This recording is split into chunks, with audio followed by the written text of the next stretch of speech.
श्री शिवलीलामृत कथासार अध्याय पहिला। या अध्यायात दाशार्ह राजा व कलावतीची कथा आपण ऐकणार आहोत। या अध्यायाच्या पठणाने किंवा श्रवणाने पूर्व पापांचा नाश होईल व पुण्यकृत्ये घडू लागतील। दाशार्ह राजा व कलावतीची कथा या अध्यायात आहे। त्याआधी आपण शिवस्तुती ऐकू। श्री गणेशाय नमः। हे शिवशंकरा, तू सर्वांचा आद्य आहेस, विश्वाचे आदिबीज आहेस। उत्पत्ती, स्थिती आणि लय ही तुझीच शाश्वत लीला आहे। तू जीवांना गहन कर्मबंधनातून सोडवतोस। मनाला मोहित करणाऱ्या मदनाचे दमन करणाऱ्या शंकरा, तुझा जय जयकार असो। हे शिवा, तू भक्तवत्सल व भक्ताभिमानी आहेस। जगाच्या कल्याणासाठी हलाहल प्राशन केल्यामुळे तुझा कंठ नीलवर्ण झाला आहे। हे उमापती, तुझ्या मस्तकावरील जटांमध्ये स्वर्गलोकीची मंदाकिनी विराजमान आहे। तुझी अंगकांती कापरासारखी गौरवर्ण आहे। तुझ्या विशाल भाल प्रदेशावर मृगचिन्ह धारण करणारा चंद्र फारच शोभून दिसतो। तू देवांचा सेनापती कार्तिकेयाचा पिता आहेस। नागांचे रक्षण करणारा असा तू गणपतीचा जनक नागनाथ हे नाम धारण करून ज्योतिर्लिंग स्वरूपात राहतोस। पराक्रमाचा सूर्य ही तुझी पदवी त्रिपुरासुराचा वध करून तू सार्थ केलीस। हे शंभो, तू विश्वातील सर्व घडामोडींना साक्षी असतोस। तुझ्या नकळत काहीही घडत नाही। सर्व प्रकारच्या भयांचा नाश करणारा आणि संसारातून मुक्त करणारा असा तू सर्वांगी नित्य भस्मलेपन करतोस। तू या संपूर्ण विश्वाला सर्व काळ अंतर्बाह्य व्यापून आहेस। स्वर्गातील मंदाकिनी ही गंगा या नावाने पृथ्वी तलावर आली। तिच्या तीरावर श्री क्षेत्र काशी येथे तू विश्वेश्वर नावाने विहार करतोस। तू उज्जैनी येथे महाकाल नावाने प्रसिद्ध आहेस। तू सौराष्ट्र देशात सोमनाथ या नावाने अधिष्ठित आहेस। तू भीमाशंकर या नावानेही प्रसिद्ध आहेस। तू रावणाचा वध करणाऱ्या श्रीरामाला अत्यंत प्रिय आहेस। तो दशरथ नंदन तुझ्यासमोर हात जोडून जेथे उभा आहे तेथे तू रामेश्वर नावाने जगद्गुरू म्हणून नित्य अधिष्ठित आहेस। हे देवाधिदेवा, तू गुणांचा इतका अथांग सागर आहेस की त्यात बुद्धी, चित्त व तर्क कितीही पोहले तरी त्यांना त्याचा पार लागणे केवळ अशक्यच आहे। हे प्रभू, सुवर्ण पर्वतासह पृथ्वीचे वजन करण्यासाठी एवढा मोठा तराजू मी कोठून आणू?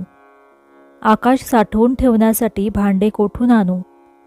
समुद्राचे पाणी आणि वाळूचे कण कोणत्या मापाने मोजू? तुझी थोरवी सांगणारी ग्रंथरचना कशी करू? पण हीच गोष्ट तू स्वतः सिद्धीस न्यायची ठरून माझ्यावर कृपा केलीस तर अशक्य ते काय? सत्यवतीचा महाज्ञानी पुत्र व्यास हा तुझे महात्म्यरूपी आकाश भेदीत गेला होता, पण त्यालाही त्याचा अंत लागला नाही आणि म्हणून तो विनम्र भावाने तटस्थ राहिला। मी तर मंदगती पामर आहे। तुझ्या थोरवीच्या आकाशात मी कसा संचार करणार? पण तरीही प्राप्त जन्माचे सार्थक व्हावे म्हणून मी तुझ्या गुणांच्या सागरात मासा होऊन विहार करणार आहे। माझ्यावर तुझी कृपादृष्टी असू देत। श्रीधर कवीने केलेली स्तुती व ग्रंथनिर्मिती विषयक त्याचे मनोगत ऐकून श्री शंकर अतिशय संतुष्ट झाले आणि भगवान शंकराने त्याला शिवलीलामृत लिहिण्याचा आशीर्वाद दिला। व्यासांनी जे स्कंदपुराणातील ब्रह्मोत्तर खंडात शिवलीलांचे वर्णन केले आहे तोच हा पवित्र शिवलीलामृत ग्रंथ होय। प्राचीन काळी नैमिषारण्यात सर्व ऋषीगण जमले असता शौनकादी ऋषींनी महामुनी सूत यांना शिवचरित्र सांगण्याची विनंती केली। तेव्हा सूत मुनींनी ओम नमः शिवाय या षडाक्षरी शिवमंत्राचा महिमा सांगितला आणि हा सर्वश्रेष्ठ मंत्र असल्याचे सांगितले। नमः शिवाय हा 5 अक्षरी मंत्रही तितकाच प्रभावी व फलदायी असल्याचेही सांगितले। या शिवमंत्राच्या पठण प्रभावाने दुःख, दारिद्र्य, भय, शोक, काम, क्रोध, भेदभाव व पातके यांचा नाश होतो. पाठकाला समाधान प्राप्त होते, धैर्य येते, त्याचे पोषण होते. वाचणाऱ्याला किंवा ऐकणाऱ्याला समाधान प्राप्त होते, धैर्य येते, त्याचे पोषण होते. शास्त्रांमध्ये वेदांत, तीर्थांमध्ये प्रयाग, क्षेत्रांमध्ये काशी, शस्त्रांमध्ये पाशुपतास्त्र, देवांमध्ये शंकर व पर्वतांमध्ये मेरू पर्वत श्रेष्ठ आहे. तसा मंत्रांमध्ये शिवपंचाक्षरी मंत्र श्रेष्ठ आहे. दिवसा रात्री, जागेपणी, स्वप्नामध्ये, निद्रा होत असताना, जाता येता, बोलता, कार्य करताना या मंत्राचा कोणीही कुठेही कधीही जप करावा. या शिवमंत्ररूपी सिंहाची गर्जना कानी पडताच दोषरूपी हत्ती जागीच प्राण सोडतात. अहो, प्रेमाने नुसते शिव शिव म्हटले तरी शंकर समोर उभा राहतो. जे या शिवमंत्राचा अखंड जप करतात त्यांच्यावर त्रिनेत्र शंकर स्वतःच्या शरीराची सावली धरतो, त्यांचे अहोरात्र रक्षण करतो. या मंत्राच्या उपासकांना शंकर मी तुमचा ऋणी आहे असे म्हणतो. पण हा मंत्र गुरुमुखातून घेतला तरच प्रभावी ठरतो, म्हणून तो ब्राह्मण गुरुकडून विधियुक्त घ्यावा. शिवमंत्राच्या पुनच्चरणाने सर्व पापे नष्ट होतात. या मंत्राच्या प्रभावाची कथा सूत मुनींनी सांगितली आहे. फार पूर्वी मथुरा नगरीत परमपवित्र यादव वंशातील दाशार्ह नावाचा राजा राज्य करीत होता. तो उदार, सुलक्षणी व अतिशय पराक्रमी होता. काशीच्या राजाची रूपवती कन्या ही त्याची पत्नी कलावती. ती अतिशय सौंदर्यवती होती.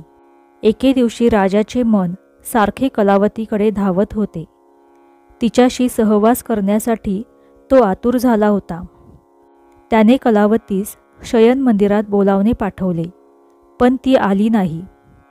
शेवटी तो स्वतःच उठून कलावतीच्या महालात गेला व तिला रतिक्रीडेची विनंती करू लागला. पण तिने नम्रपणे नकार देऊन आपण व्रतस्थ असल्याचे सांगितले.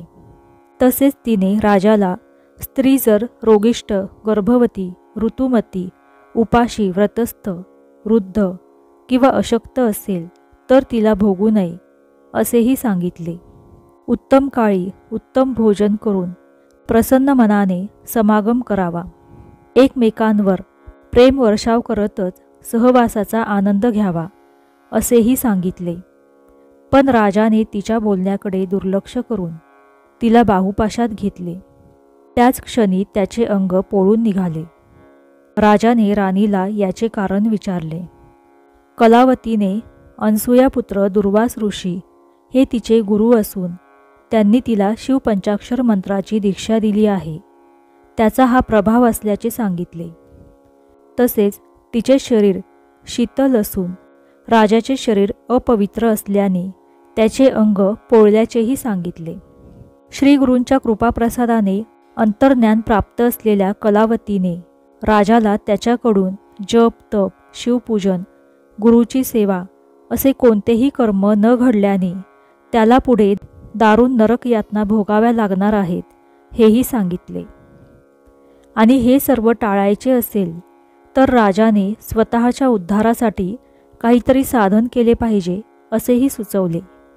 हे ऐकून राजाला पश्चाताप झाला. राजाने कलावती राणीला शिवपंचाक्षर मंत्राची दीक्षा देण्याची विनंती केली. पण कलावतीने त्याला दीक्षा देण्याचा तिला अधिकार नसल्याचे सांगत यदुकुळाचे मुख्य गुरु गर्गमुनी यांना शरण जाऊन या मंत्राची दीक्षा घेण्याविषयी सुचवले. राजाला ते पटले आणि तो राणीसह गर्गमुनींच्या आश्रमात गेला. त्याने गर्गमुनींना वंदन करून नम्रपणे मंत्राची दीक्षा देण्याविषयी प्रार्थना केली. जे गुरुला शरण जातात त्यांची भक्ती व त्यांच्या उपदेशाचे निष्ठेने पालन करतात ते धन्य होत. दाशार्ह राजाची शरणता पश्चाताप खरा असल्याचे ओळखून गर्गमुनींनी त्याला शिवपंचाक्षर मंत्राचा उपदेश केला. गुरुमुखातून शिवपंचाक्षरी मंत्र ऐकताच त्याची धग असह्य होऊन राजाच्या शरीरातील असंख्य पापे कावळ्यांच्या रूपाने त्याच्या देहातून तडफडत बाहेर पडली. त्यापैकी कित्येक कावळ्यांचे पंख जळून गेले होते, तर कित्येक कावळे बाहेर पडता पडता भस्मसात झाले होते. ते दृश्य राजा आश्चर्याने पाहत होता. ते कावळे निघून जाताच राजाचा देह देवांसारखा दिव्य झाला. त्याला अतिशय आनंद झाला. राणी कलावती खरोखर चतुर होती. तिने दाशार्ह राजाचा उद्धार केला. नंतरच्या काळात राजा गुरुपदिष्ट शिवपंचाक्षर मंत्राचा नियमित जप करू लागला. त्यामुळे शिवकृपेने त्याचे राज्य वाढले. तेथे कधीही कसलीच कमतरता जाणवली नाही. तसेच त्यानंतर राणी कलावतीला आलिंगन देताना राजाला कधीही दाहकता जाणवली नाही.